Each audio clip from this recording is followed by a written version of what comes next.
Hey guys, so my name is Zach Fisher, and today I'm just going to be going through the robotics and as kind of how does it kind of coincide with the SDGs that we're going through, and maybe what are just some cool things to look at with robotics. So yeah, let's hop right into it.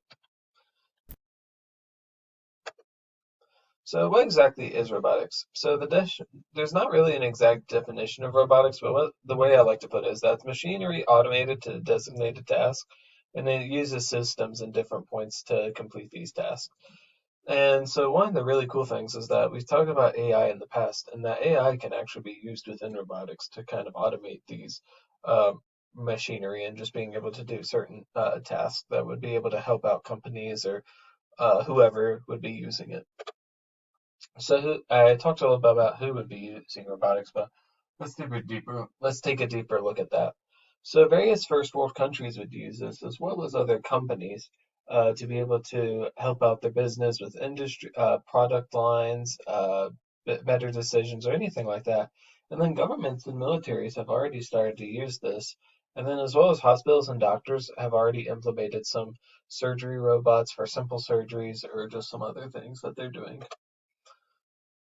So where can we see robotics being applied? So within the three SDGs, the ones I like to really put forth effort in looking into is quality education, affordable and clean energy, and industry innovation and infrastructure. We see then in education that robotics are used to teach children all the time and showing them new perspectives and getting them really passionate about STEM. And just it's a really cool interactive way for students to learn.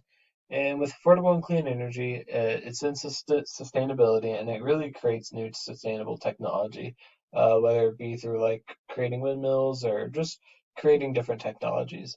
And then innovation across the industries, it has it in construction, health, and even entertainment, being able to put forth different products. So just a simple SWOT analysis of robotics and why should we use it is that it's innovation at its finest and allows for a vast opportunity through various avenues. The security of robotics is that it's really new and can be really expensive to implement at times. There's a lot of endless possibilities for it that allow for different perspectives for companies to make wiser decisions. And there's the customer threat trust as a threat, as well as with the unreliability sometimes that comes through them, and the media portrayal. So right now, robotics are actually being used daily, and the barriers that we see are just mainly the expertise, expenses, and security issues. And with Sweden, how would they use it? How would we apply it? And then with Sweden, we have with education. It would just allow for a new perspective within that education. Uh, with sustainability, they'd be able to create new innovative products for sustainability. And then with no poverty, they would be able to mass produce some products that would be able to help the housing population in Sweden. So yeah, that's it. Thank you.